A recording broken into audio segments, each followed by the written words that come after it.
same time.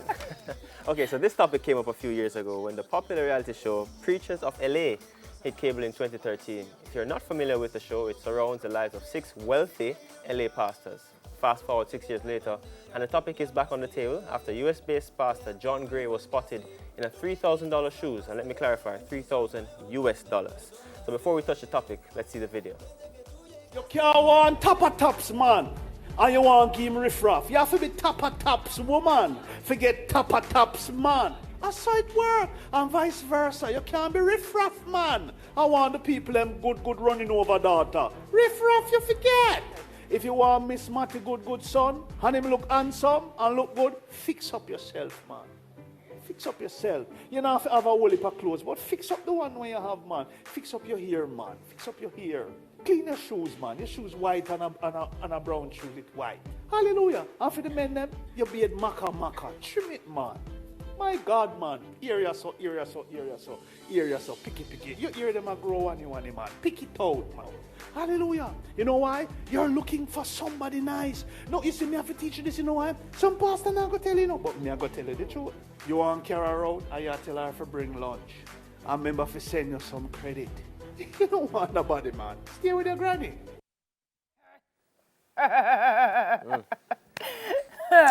So, he has some words to say. That wasn't, let's get it clear. That wasn't the video. That wasn't a video of the sneakers. We're just telling you that's a video that we wanted to pay attention to. And now we'd like to welcome our guests. We have Alison, we have Kevin, and of course we have prophetess Sarah Smith. Now, this is a very touchy topic. And we don't want to necessarily ruffle feathers, but it's something that needs to be addressed. Okay. I'm going to start with the prophetess. Okay. When you see someone in high esteem of the church in a $3,000 pair of shoes, knowing that there are starving people, there you go, there are those sneakers. When you see that, what does that bring to mind? What are we as normal people who definitely can't afford a $3,000 pair of sneakers supposed to think? Okay. One of the things I want to highlight connected to Christianity, a lot of the times because of the doctrine and how we have been fed Christianity, we think that Christianity is connected to poverty, and it is not. The Bible talks and says that the thief come to kill, steal, and destroy, but Jesus came that we may have life and have it more abundantly. Abundance speaks to overflow. It speaks to wealth. It speaks to more than enough. And I realize a lot in Jamaican culture, we think when a person is a Christian, they're poor, they're pauperized, they should not dress good, they should not dress well, and that's not the reality of our faith.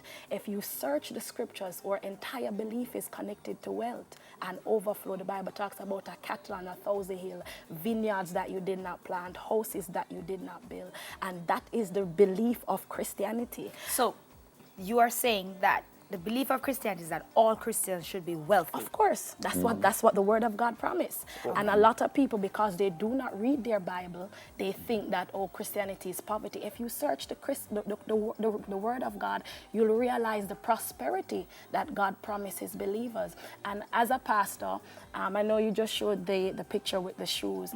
As being a minister and a pastor, a lot of times some of the very things that you wear, it's given to you. Individuals sow it in your life, say, come. The Lord say, I must bless you. The Lord say, I must buy you some clothes. The Lord say, I must take you to the mall and take you shopping. A lot of these pastors, their congregation come together and buy them vehicles, buy them houses, put them in houses. I think back to an incident last year, I think it was Houston, where there was a lot of flooding. Yeah. And I remember his name, Joel Osteen. Yeah. And he, at the time, refused to allow people into the church. Yeah. If that's a part of wealth, shouldn't everyone have access to that aspect of wealth? Okay, I remember watching that interview with Joel, and he did explain that the reason why he did not allow individuals to come in because the church had a problem overall, and it would pose an issue for them to even come in to stay there.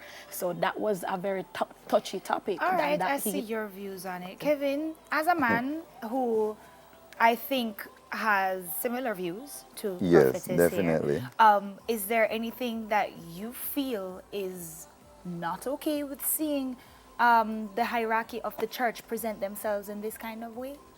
Well, first, if is it that they are wearing the shoes and the congregation is also suffering, then I would look on it away. But I don't think it's a problem to wear that shoes, as prophetess just pointed out. Because in Jeremiah, And the man of scripture. to yes, back it man, up. you have Here to we have a go. scripture. Jeremiah chapter 29, verse 11. For I know the plans I have for you, said the Lord, plan to prosper you, not to harm you, plan to give you hope and a future. Expected end. So in Matthew it speaks about what good deed must I do to inherit eternal life. And he says to the rich man, sell your possessions and give it to the poor.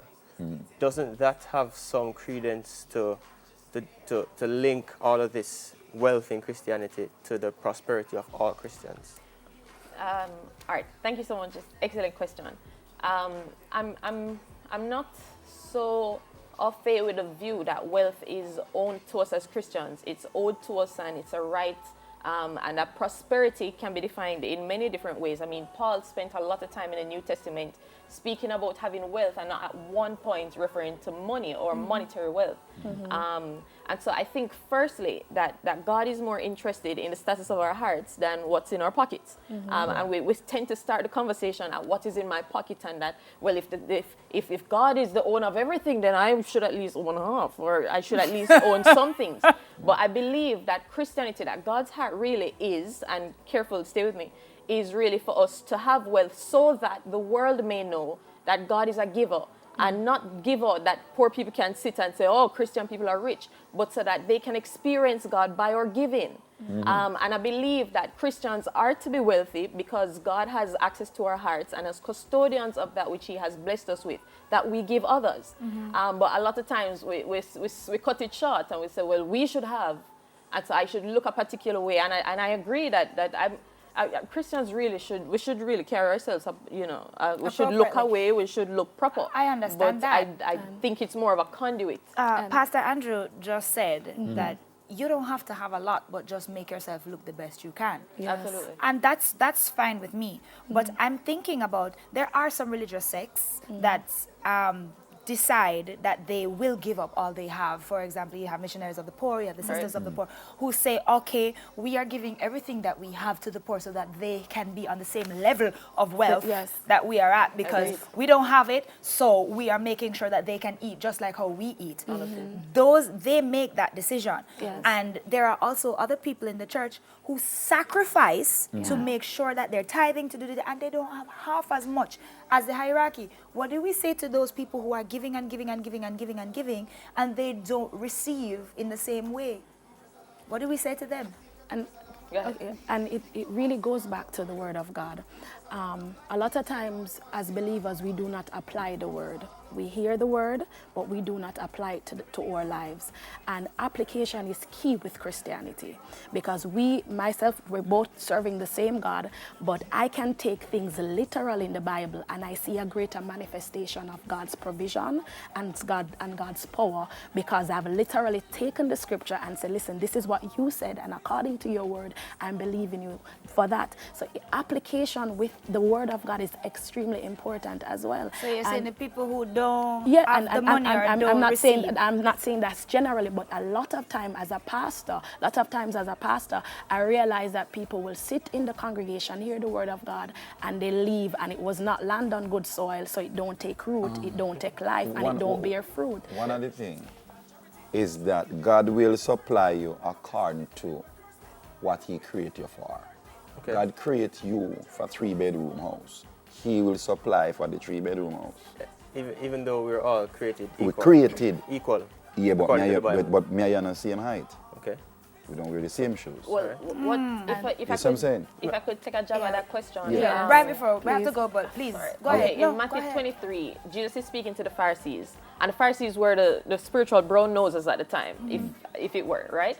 And what he said to them is that you guys are hypocrites, because you do your tithe, you do your tithe and you give it, but you completely ignore the other aspects of society, the justice and the faithfulness and the love and the peace. And so what he's saying is, you wash the outside of the cup and the inside dirty and not now go on for the inside of the cup. And God is saying that if it is that the heart is committed to me, then I can do all that I want to do, and that you will have the things that you're ultimately chasing. And so to the persons who are faithful in the church and they're giving and they're committing themselves to ministry, I would tell them, keep giving. Yes. Right. Don't even keep giving.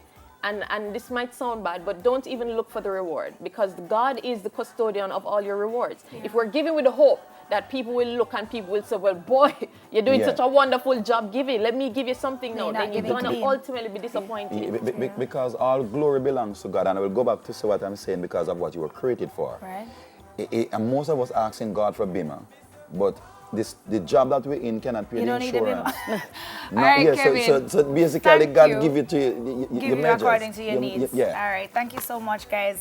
There's a lot more to be said on this topic. A whole lot more. But thank you for joining the conversation. We have youth leader Alison Facey, Minister Kevin Heath, and of course, Prophetess Sarah Smith. We're going to go for a break. We'll still come back. Talk.